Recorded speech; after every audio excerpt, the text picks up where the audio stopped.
Now, last week, I talked about shaken times, and I used the quote by Harry Fosdick that says, "The best use of a shaken time is to discover the unshakable."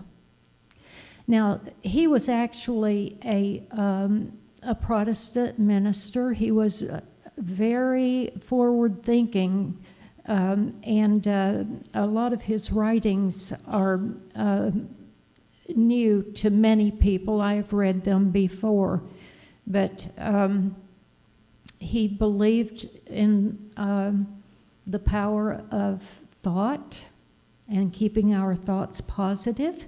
Although he wasn't in New Thought, what he taught was. And I want to explain that a little bit to those of you that are new to Unity. We don't claim to have the truth. We don't claim to have the one and only understanding of what God or Spirit or love is, but we do claim to know some principles that work. And they work for us, and what we want to do is share them with you. These principles work for us, and we feel like they will work for you too. Is there only one way? Well, of course not. Is there only one way to find God? Of course not. That's why you have how many denominations out there? Thousands? Because there's a person that decided they know the truth, and so they're going to go start another denomination and teach that.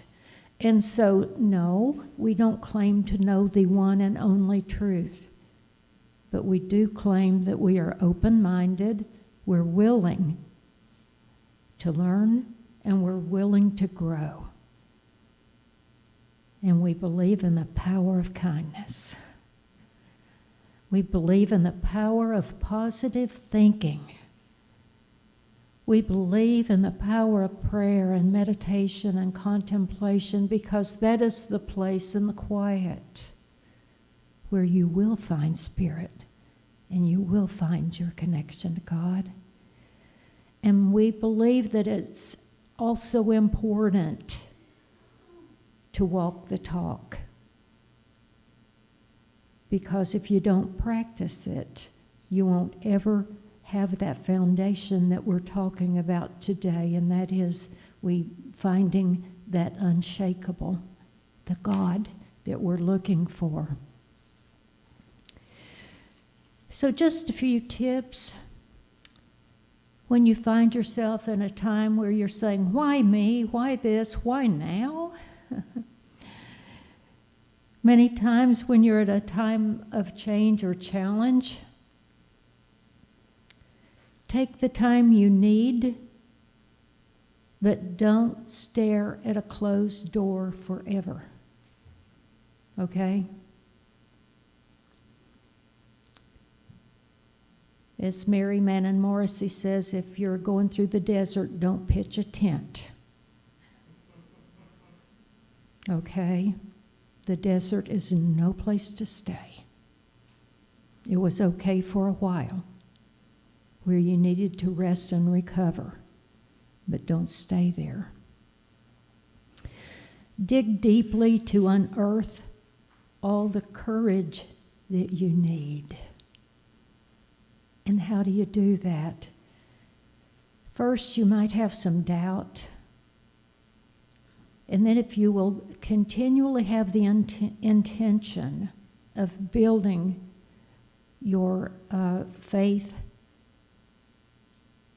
that doubt will turn into a strong faith. And the more you see and the more you practice with this mysterious power out there in the universe. I was watching yesterday on the History Channel all of the mysteries that are still out there, and aren't they amazing? My goodness, all the things they're still discovering. There are some mysteries, and we know that, and we have the experience of creating miracles some large and some small. We don't totally understand, but we do know there is an energy out there and there's a flow, and the more we connect with it, the more miracles will come. I have this gorgeous little watch that I have that we were in Spain, and we were in the town of Toledo, and I loved it there. And my grandson and my granddaughter were there with me. We had stopped at this little shop, and I wanted to buy something when I was there, and I saw this great little watch, and we bought it. And it reminds me of the last trip that we took together. That was in 2019, and that was, of course, before the pandemic. But it had stopped running recently, and I thought, oh no, I don't think it was time for a battery. Maybe I dropped it, or Dan took it for me to get a battery, and he brought it back, and he said, well, hon, I think it's not going to run anymore. They put a new battery in it, but it's so erratic they couldn't get it to run. And so I said, well, I have dropped it. Darn it, I hope I didn't break it. And so before I put it on, though, I held it in both my hands, and I said, okay, now I know that I have healing touch, because I know that I can feel it when I touch different parts of my body. I can feel that there's a sense of healing there. And you can do it too. You can hold your hands this far apart and start feeling the energy there. And the more you practice, the more you'll feel that. But I just held it between my two hands for a few minutes, and I said a quick prayer. I said, I love you. And I love the feeling that I had of being right there. I had my grandson on one side of me and my granddaughter on the other as we were getting the wristband adjusted for my wrist, and how much I just went back to how I felt that time, how much love I felt. And I put it on, and it hasn't missed a second since. And that was 2 or 3 weeks ago. I just knew it was going to work.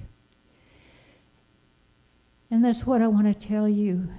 It's when you practice the presence enough, like Brother Lawrence, when he practiced the presence, when you practice enough, you will find the unshakable. You will find a foundation so firm.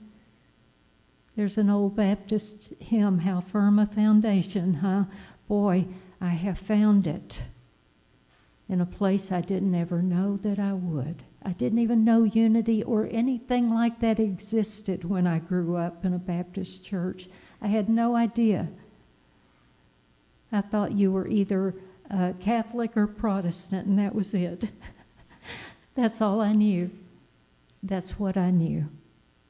And I was actually at a Catholic college, and I was telling another colleague, we were in a master's program, and I was telling her about what I believed, and I said, I don't know where to find people like that.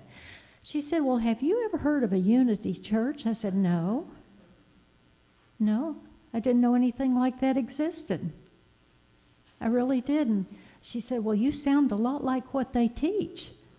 I said, well, okay, good. I'm going to look them up. Synchronicities. The more you practice, the more synchronicities will come your way. The more messages you will have. And the more you stay in your personality and your ego and needing to be right and needing to make everyone else wrong, the more you're going to see that in the world. In that book that I showed last week, Why Me, Why This, Why Now, and it was written 25 years ago, I believe, but I loved it enough, I got it out recently. But she talks about some of those times that we go through were the times that we the difficult times, the challenging ones, the ones we think we won't get through, that's when we grew the most. If we look back on it, we'll know that's when we grew the most. There was also Emile Coué in the late 19th century. He was a pharmacist, and he believed in the power of autosuggestion, and that's what he called it. But he would tell everybody if they came in, he would tell them to use these powerful words. Every day in every way, I'm getting better and better. You believe it? That was in the late 19th century. And he began his career as an apothecary, a pharmacist, and that he found that if he gave his patients these quotes and these sayings, they got better, better and better. So what do we do if we want to trust in the unshakable? Where do we start? Where do we say, Dear Spirit, I want to know you? Well, we start exactly there. We start wherever we are, whatever we're doing, in whatever way we can. We start with one positive thought at a time and turn away those negative thoughts. Ariel Ford wrote this: when the worst thing becomes the best. She says 1991 was probably the worst year of my life. I was living in Beverly Hills, I was living in Beverly Hills and had never heard of a recession and until I lost 80% of my clients in 6 weeks.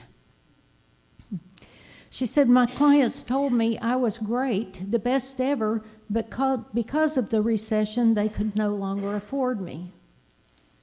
Back then, I was doing PR work for the largest real estate firms, 5-star luxury hotels, and art galleries on Rodeo Drive. And she says, at the same time, I came down with Epstein-Barr, and my relationship imploded and ended. So there she was, heartbroken, sick, on the verge of bankruptcy. She said, I was totally depressed and lost. When I wasn't hiding under the covers, I was busy trying to fix my life. If only I knew what I wanted to do with my life, she said. She said, losing most of the business had me realize that I was only in it for the money. Once the money was gone, I saw that I didn't really enjoy that day-to-day work. She said, as a matter of fact, I dreaded it. I hated it.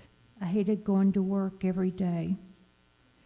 It was a long, scary, miserable year, and it pushed all of my poverty consciousness buttons. Then 2 things happened. She said Time magazine sported a cover photo of Earth taken from space. That led to an aha moment. I thought to myself, if I'm going to continue doing PR, I only want to represent people, places, and things that make the world a better place. Before the service this morning, Charles and I were talking a few minutes, and we were talking about the fact that you can tell if someone enjoys their job, can't you? There's a lot of joy that goes with it. As Martin Luther King Jr. said, they'll sweep the streets as if they're sweeping the streets of heaven. That's how joyful they'll be. I read of another man that was telling about something huge that happened in his life too that finally got his attention. He said he hated his job. He was an engineer, and it had gotten so he dreaded going every day until something happened, and he finally discovered that he was an artist at heart. So he decided to follow his heart and follow that path, and to do something that he truly enjoyed. He said there wasn't the money in it that there was in being the engineer. But he didn't need the money nor the fame any longer. He wanted to be joyful. He wanted to be happy. He wanted to release all those things that did not further the good on earth.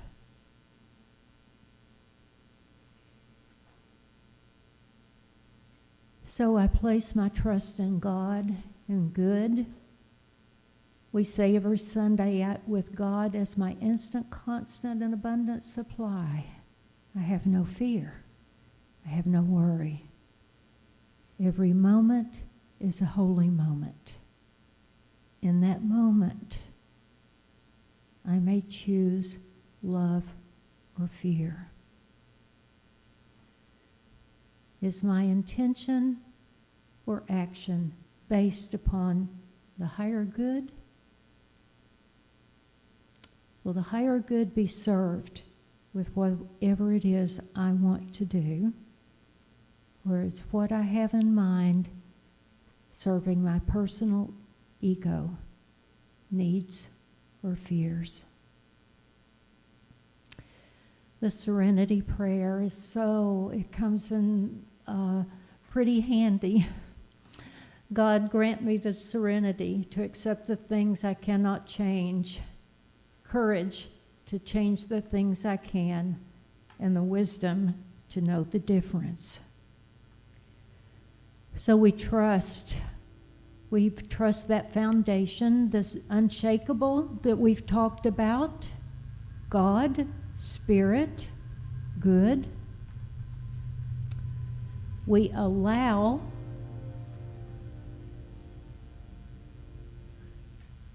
and what allowing means is that we're going to allow the good to come in, and we only do that by releasing what does not serve us.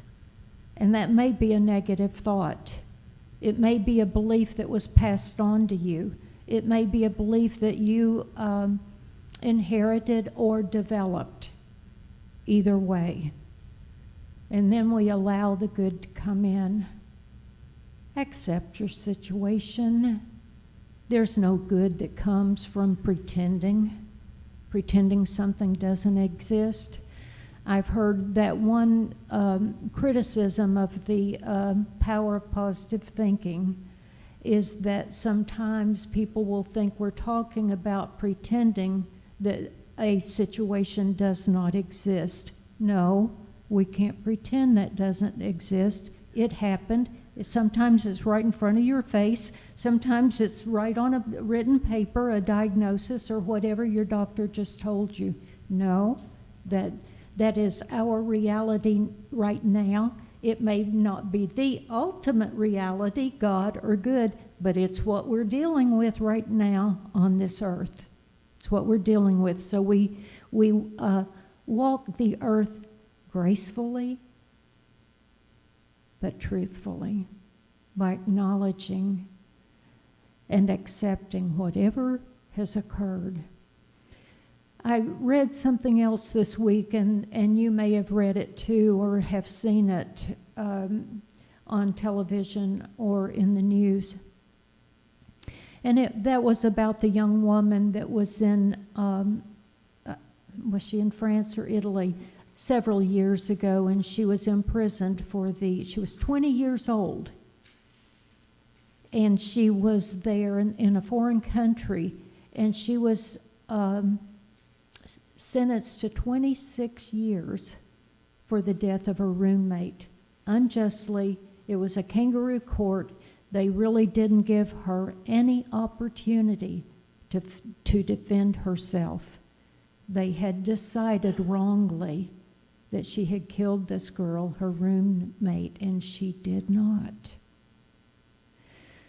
So not knowing what in the world was going to happen, because here she was in another country, 20 years old, and she'd already been imprisoned for some time. So this may have been a year or two later.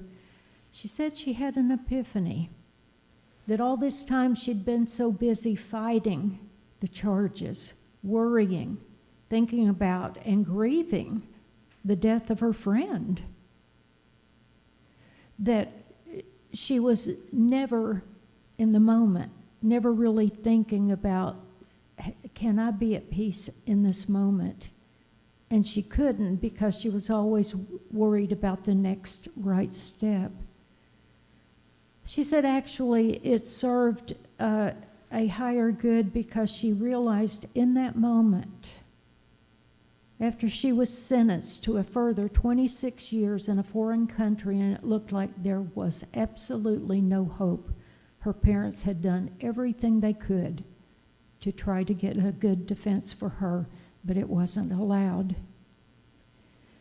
She said she went back to the jail knowing that she was going to spend 26 years in prison. And she just had this epiphany. She said it just came to me just at that moment that all we ever have is this moment in time. What can I do with this moment? How can I make this particular day the best? How can I do something good with it? And she said all of a sudden, that sentence didn't seem so bad, because she knew that if she controlled her thoughts and she looked for the positive, that she could do something good with her life. If it was nothing else than being kind to others all day long. So I thought, well, isn't that interesting? What a deep struggle that must have been, and I can imagine how she felt. She was later released and was able to come home, and that has been at least 5 years ago. And I was just touched. I can only imagine being 20 years old in a foreign country and having the prosecution against you, and already decided that you did this and you knew you didn't. But she was still in that situation, willing to make the best of it. So that's really what we're talking about here, to accept the things I cannot change. She felt like she couldn't change that. So what was she going to do? She was going to make the best of it. Then courage. When we develop our inner strength and our inner courage, it's how we know that no matter what comes down the road, that we can make it. Because we've seen what God and good can do in our lives. And then to have the change the things that we can through wisdom and discernment, so that we can know the difference between one decision and another, to have clarity, wisdom, and understanding. That's what we pray for. God, just give me the understanding to know what I should do in this situation. You may have a situation that is so dire, that's all you can say. And we've all been there, unless we're terribly young. And we do have some that are extremely young, and they may have already been there too. But we're all there at some point. So we remember that we have this foundation, we have God, we fall back upon it. Sometimes we're thrown in the stream. The sooner we can release and let go and quit the struggle, we might even get to our destination sooner than had we been walking that path. So what I'd like to leave with you this morning is to do whatever you can to develop that strong, firm base that will help you know that no matter what happens, it's going to be okay. Everything's going to be okay. It's going to be okay. We said goodbye to a sweet friend recently that had Maxine when she passed on. She did. I can see that shocked Miss Mary. I'm sorry. She did a couple of months ago. And she told me in the hospital that she was in so much pain that she had no purpose anymore.